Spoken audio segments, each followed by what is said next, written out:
Dear student friends, I am Dr. Gaurang Barot and I am going to teach you here today the rules and conditions regarding residential status.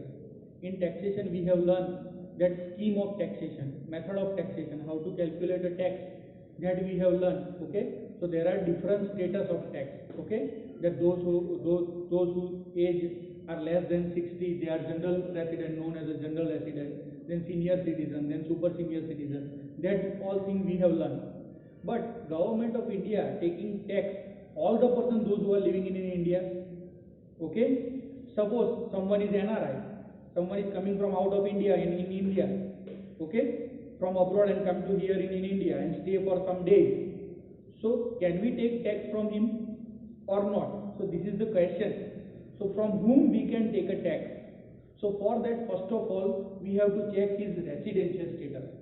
कोई भी व्यक्ति होता है, foreign का होता है, foreign से अगर इंडिया में आता है, इंडिया में कुछ दिन या कुछ महीने रह लेता है, तो क्या हम उसके पास से टैक्स ले सकते हैं कि नहीं ले सकते हैं? या कोई इंडियन व्यक्ति है, वो फॉरेन में गया है, कुछ दिन फॉरेन रहा है, बराबर है, और बाद में वो इंडिया आता है, तो क्या उसको उसके पास से टैक्स लिया जाता है कि नहीं लिया जाता है? तो ये सब चीजें चेक करने के लिए पहले ये चेक किया जाता है कि उसका रेसिडेंशियल स्टेटस कौन सा है, बराबर है। जैसे जो अमेरिकन है उसके पास अमेरिकन का नागरिक का कार्ड होता है, बराबर। जैसे कोई यूरोपियन है तो उसके पास यूरोपियन नागरिक का कार्ड होता है।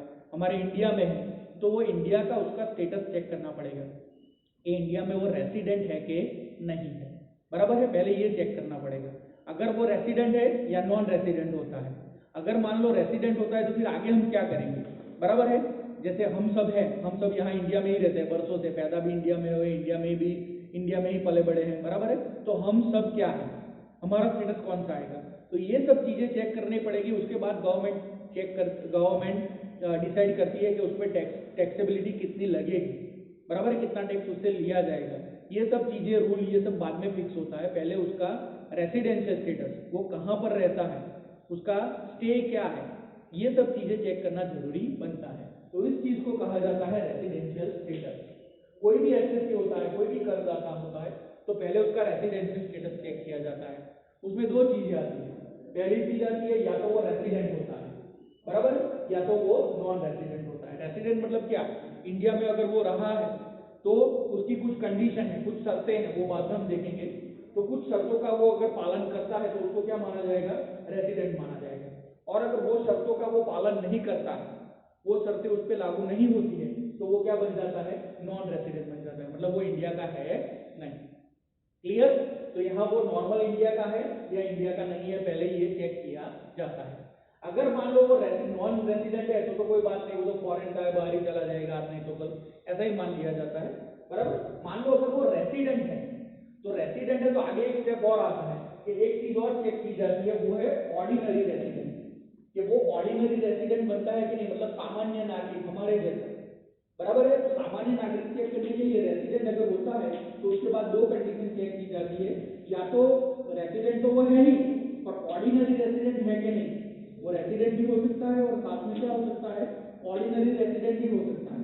कई बार ऐसा होता है कि कोई बंदा रेसिडेंट तो बन जाता है पर वो ऑर्डिनरी रेसिडेंट बन पाता नहीं है, सिर्फ रेसिडेंट बनता है, ऑर्डिनरी रेसिडेंट बन पाता नहीं है। क्लियर? तो पहला स्टेप ये है कि हम रेसिडेंट है कि नॉन रेसिडेंट वो चेक करेंगे। अगर वो रेसिडेंट हुआ तो आगे हम चेक करेंगे कि वो ऑर्डिनरी रेसिडेंट है या ऑर्डिनरी रेसिडेंट नहीं है। क्लियर? तो इन सब चीजों के लिए, रेसिडेंट और नॉन रेसिडेंट चेक करने के लिए, ऑर्डिनरी रेसिडेंट है कि नहीं वो चेक करने के लिए हमें कंडीशन, शर्तों को देखना पड़ेगा, बराबर है। तो शर्तों के लिए समझ जाते हैं। हमें तो पहले ये पता होना चाहिए कि प्रीवियस ईयर क्या है, बराबर है। अब प्रीवियस ईयर आपको पता ही होगा, मैंने सारी डेफिनेशन समझाई है, उसमें कहा था कि प्रीवियस ईयर मतलब क्या है, हमारा जो साल पूरा, जिस साल की हम गिनती कर रहे हैं, जैसे अभी हम गिनती करेंगे 2019-20 साल की गिनती कब करेंगे, 2020-21 में, बराबर है। तो ये 2019-20 हमारा क्या हुआ, प्रीवियस ईयर, और 2020-21 में हम सारी गिनती कर रहे हैं कि इस साल में कितना रुपया कमाया है, कितनी इनकम हुई है, बराबर है। तो इस साल को हम क्या कहते हैं, असेसमेंट ईयर कहते हैं। क्या कहते हैं, असेसमेंट ईयर। तो ये रहा हमारा प्रीवियस ईयर और ये हमारा क्या हुआ, असेसमेंट ईयर। क्लियर? अगर मान लो प्रीवियस ईयर के पहले का टाइम दिया हो, प्रीवियस ईयर के आगे भी हमें जाना पड़े, तो उन सब सालों को क्या कहा जाएगा, प्रीसीडिंग टू प्रीवियस ईयर के पहले के साल, इसके पहले और आगे हम जाते हैं तो कौन सा साल आएगा 2018-19, इसको हम क्या कहेंगे preceding to previous year. Clear? उसके आगे भी हम जा सकते हैं 2017-18, इस साल को हम क्या कहेंगे preceding to previous year second. ये first preceding to previous year है, ये कौन सा है second preceding to previous year है। क्लियर? ये सब चीजें इसलिए समझा रहा हूं कि ये कंडीशन चेक करते टाइम इसको समझना जरूरी बनेगा। बराबर है? कंडीशन देखते हैं। चलो पहले हमें सबसे पहले क्या चेक करना है कि वो रेसिडेंट है कि नॉन रेसिडेंट। तो रेसिडेंट या नॉन रेसिडेंट के लिए ये रूल एप्लीकेबल होते हैं। पहला रूल क्या है 182 days stay in India in a previous year. Previous year हमारा कौन सा है 2019-20, अभी के लिए मान लो 2019-20 क्या है प्रीवियस ईयर।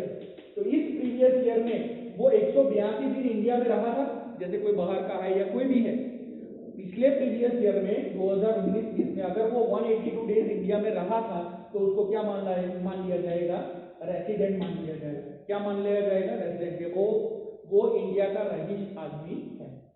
अगर मान लो ये कंडीशन सेटिस्फाइड नहीं होती है तो एक और कंडीशन दी है, उसको भी हम टेस्ट कर सकते हैं, उसको भी हमें चेक करना है। दूसरी कंडीशन क्या है, उसमें दो पार्ट है 2A 60 days stay in India in a previous year. ये जो प्रीवियस ईयर हमारा 2019-20 है उसमें उसका स्टे कितना होना चाहिए 60 दिन। 182 की जगह कितने दिन होने चाहिए 60 दिन। उसके साथ एक और कंडीशन हमें टेस्ट करनी पड़ेगी। बराबर है? दूसरी कंडीशन क्या है 365 days stay during 4 preceding to previous year. Previous year ये कौन सा है 2019-20, क्या है प्रीवियस ईयर। उसके पहले के 4 साल, प्रीवियस ईयर मतलब प्रीसीडिंग टू प्रीवियस ईयर मतलब प्रीवियस ईयर के पहले के 4 साल तक जाना है। 4 साल मतलब 2018-19, 17-18, 2016-17 और 2015-16, 4 साल ये हमारा प्रीवियस ईयर, ये प्रीसीडिंग टू प्रीवियस ईयर 1, ये प्रीसीडिंग टू प्रीवियस ईयर 2, ये प्रीसीडिंग टू प्रीवियस ईयर 3 और ये प्रीसीडिंग टू प्रीवियस ईयर 4। बराबर 4 साल पहले जाना है। और इन 4 सालों का यहां से लेकर 19 से लेकर 15-16 तक का 4 सालों में वो इंडिया में कितने दिन स्टे होना चाहिए 365 डेज स्टे होना चाहिए। कितना 365 डेज। बराबर है? तो प्रीवियस ईयर में 60 डेज होना चाहिए और प्रीसीडिंग टू प्रीवियस ईयर में कितने होने चाहिए 365। अगर ये दोनों कंडीशन का आंसर यस आता है, वो प्रीवियस ईयर में 60 दिन से ज्यादा रहा हो 60 या उससे ज्यादा दिन, और उसके पहले के 4 साल है जिसे हम प्रीसीडिंग प्रीवियस ईयर कहते हैं, उस 4 सालों में वो अगर 365 दिन या उससे ज्यादा रहा हो तो भी उसे हम क्या मान सकते हैं रेसिडेंट मान सकते हैं। क्या मान सकते हैं रेसिडेंट।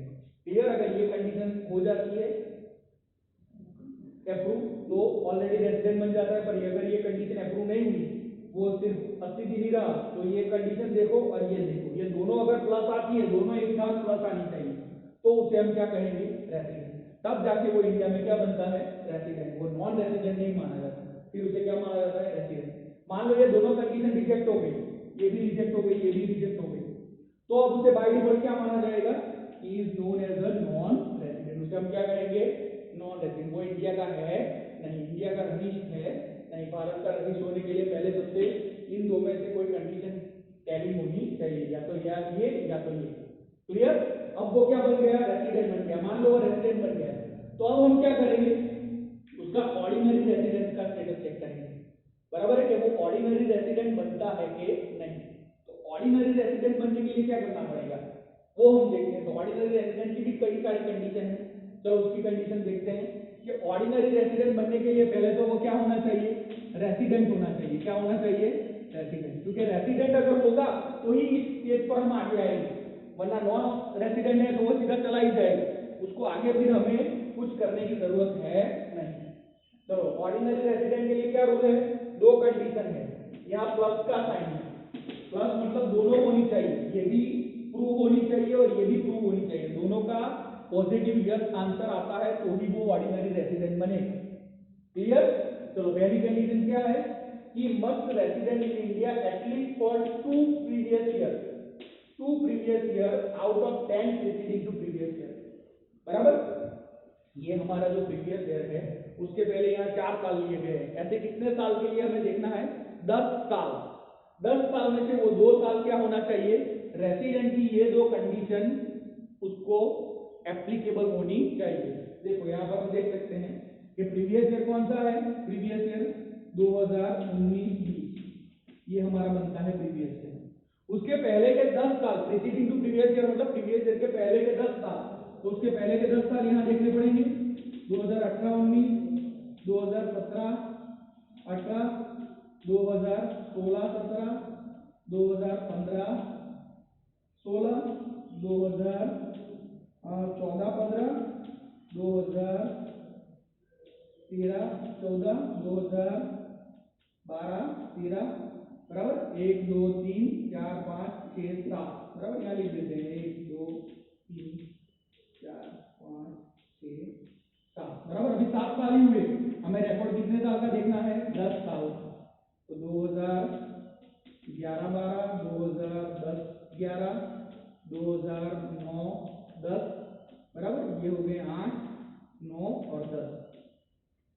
चलो ये 10 प्रीसीडिंग प्रीवियस ईयर हुए, कितने हुए, 10 प्रीसीडिंग प्रीवियस ईयर, मतलब प्रीवियस ईयर के पहले के 10 साल।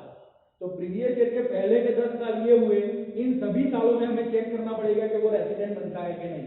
इन सभी सालों को इंडिविजुअल कैलकुलेशन करना पड़ेगा और देखना पड़ेगा कि वो 182 डे था कि नहीं था, 60 और उसके पहले के 4 साल में 365 था कि नहीं था। ये सब चेक करने के बाद हमें पता चलेगा कि वो 10 साल में से कितने साल होना चाहिए, 2 ईयर, कितने साल, 2 ईयर क्या होना चाहिए, रेसिडेंट, 2 साल के लिए वो रेसिडेंट बनना चाहिए। ये ज्यादा जब हम एग्जांपल करेंगे तो इसको ज्यादा समझेंगे, बराबर है। और उसके साथ दूसरी कंडीशन क्या है, 730 days total stay in India, India में 730 दिन या उससे ज्यादा वो रहना चाहिए, कितने सालों में, 7 previous year to preceding to previous year, मतलब ये हमारा प्रीवियस ईयर है, उसके पहले के 7 साल, ये 7 साल ले लो, ये 7 साल, उसमें उसका स्टे कितने दिन होना चाहिए, 730 दिन, कितने दिन, 730 दिन, उससे ज्यादा हो तो भी चलेगा पर कम नहीं होना चाहिए। तो 730 दिन का स्टे उसका इंडिया में होना चाहिए, प्रीवियस ईयर के पहले के 7 साल, ये 7 सालों में उसका टोटल स्टे इंडिया में कितना होना चाहिए, 730 दिन वो इंडिया में रहा होना चाहिए। तो ये कंडीशन का भी आंसर यस आएगा, इसका भी यस आएगा, दोनों का अगर यस आता है प्लस, तो ही उसको हम क्या मानेंगे, ऑर्डिनरी रेसिडेंट, सामान्य रहित, भारत का वो सामान्य नागरिक है, जैसे मैं हूं आप हो, वैसे उसको क्या माना जाएगा, ऑर्डिनरी रेसिडेंट माना जाएगा, बराबर है। फिर इससे एक बार देख लेते हैं, रेसिडेंट होना चाहिए, रेसिडेंट कब होगा, 182 डेज, प्रीवियस ईयर में 182 दिन, अदरवाइज 60 दिन भी चलेगा, पर उसके पहले के 4 साल, प्रीवियस ईयर के पहले के 4 साल में कितने दिन होना चाहिए, 1 2 3 4 में 365 दिन होना चाहिए। दूसरा, रेसिडेंट बन गया, चलो तो अब आगे देखते हैं ऑर्डिनरी रेसिडेंट। ऑर्डिनरी रेसिडेंट के लिए ये दोनों कंडीशन सेटिस्फाइड होनी चाहिए। पहली कंडीशन कौन सी है, 10 प्रीवियस ईयर के पहले के 10 सालों में 2 साल को क्या होना चाहिए, रेसिडेंट, मतलब 10 साल का कैलकुलेशन करना पड़ेगा इन तीनों कंडीशन पर, तब जाके 2 साल का आंसर हमें मिलेगा। और दूसरा है 7 साल, ये 7 साल प्रीवियस ईयर के पहले के 7 साल, प्रीसीडिंग टू प्रीवियस ईयर जिसे कहा जाता है, 7 सालों में कितने दिन होना चाहिए, 730 दिन उसका स्टे इंडिया में होना चाहिए, तब जाके वो क्या बनेगा, ऑर्डिनरी रेसिडेंट। अदरवाइज क्या बनेगा कि भाई वो रेसिडेंट तो है, ये दो कंडीशन हो गई प्रूफ, तो वो रेसिडेंट तो बनेगा, दो में से कोई एक, तो रेसिडेंट तो बनेगा पर ऑर्डिनरी रेसिडेंट बनेगा नहीं। क्लियर, तो ये रेसिडेंस के रूल्स हैं, बराबर है। आगे इसके हम धीरे धीरे एग्जांपल देखेंगे।